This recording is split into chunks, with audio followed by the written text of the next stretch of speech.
नमस्कार दोस्तों, जय माता दी। दोस्तों, आदमी का भाग्य कब लिखा जाता है, इन सब चीज़ों के हम बात करेंगे इस वीडियो में। और इस वीडियो के पूरा जरूर देखना। इससे पहले वीडियो के लाइक करके चैनल को सब्सक्राइब जरूर कर लो। चलो शुरू करते हैं। मनुष्य के भाग्य का लेखन कब होता है? गरुड़ पुराण के अनुसार गरुड़ पुराण हिंदू धर्म का एक अत्यंत रहस्यमय और गूढ़ ग्रंथ है, जिसमें जन्म, मृत्यु, कर्म, पुनर्जन्म, यमलोक, स्वर्ग, नरक और मोक्ष के बारे में विस्तार से बताया गया है। इस ग्रंथ में यह भी बताया गया है कि मनुष्य का भाग्य कब और कैसे लिखा जाता है। क्या ये जन्म से पहले तय हो जाता है या ये कर्मों के अनुसार बदलता रहता है? क्या भाग्य को बदला जा सकता है या यह अपरिवर्तनीय होता है? आइए इन सभी प्रश्नों का उत्तर गरुड़ पुराण के आधार पर समझने का प्रयास करते हैं। भाग्य का लेखन कब और कैसे होता है? गरुड़ पुराण के अनुसार जब आत्मा इस संसार में जन्म लेने के लिए गर्भ में प्रवेश करती है, तभी उसका भाग्य लिखा जाता है। इस भाग्य लेखन की प्रक्रिया ब्रह्मा जी स्वयं करते हैं, जो सृष्टि के रचयिता है। ऐसा कहा जाता है कि ब्रह्मा जी हर आत्मा के पूर्व जन्मों के कर्मों को देखते हैं और उन्हीं के अनुसार उसका भाग्य निर्धारित करते हैं। गर्भ में भाग्य लेखन की प्रक्रिया। जब कोई जीव नया जन्म लेने वाला होता है, तब उसके माता पिता के कर्मों और उसकी आत्मा के पिछले जन्मों के कर्मों का संयोग होता है। तभी यह तय होता है कि वह किस परिवार में जन्म लेगा, उसकी सामाजिक स्थिति क्या होगी, उसका जीवन सुखमय होगा या संघर्षमय, उसे कितनी उम्र मिलेगी, कौन कौन सी कठिनाइयां झेलनी होंगी और कौन कौन सी सफलताएं प्राप्त होंगी। ब्रह्मा जी जब जीव का भाग्य लिखते हैं, तो वे मुख्य रूप से चार चीजें निर्धारित करते हैं।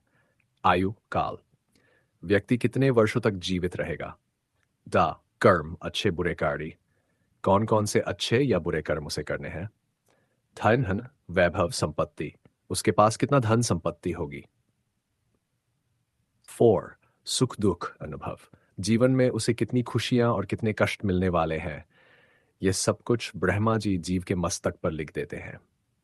कहा जाता है कि जब बच्चा जन्म लेता है, तो जन्म के पहले कुछ क्षणों में वह अपने पूर्व जन्म को याद करता है, परंतु जैसे जैसे वह बड़ा होता है, ये स्मृतियां विलुप्त हो जाती हैं। क्या भाग्य बदला जा सकता है? यह सबसे बड़ा प्रश्न है जो हर कोई जानना चाहता है। गरुड़ पुराण में कहा गया है कि भाग्य का निर्माण मुख्य रूप से कर्मों से होता है।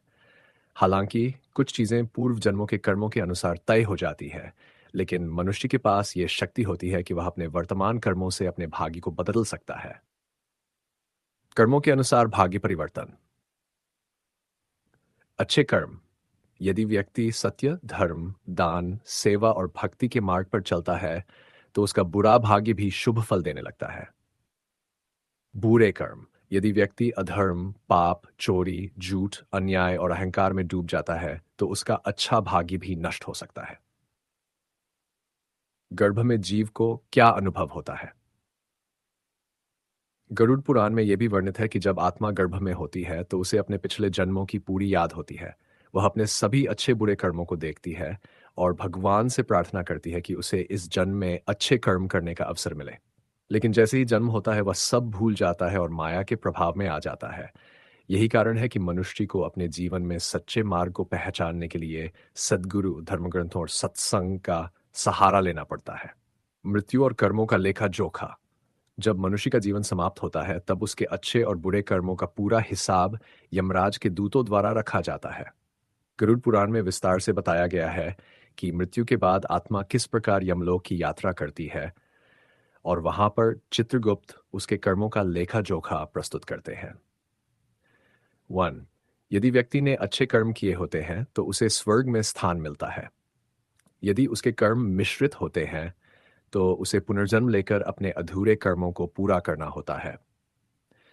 यदि व्यक्ति ने अत्यंत पापपूर्ण जीवन जिया है, तो उसे नरक में भेज दिया जाता है, जहां वह अपने पापों का दंड भुगता है।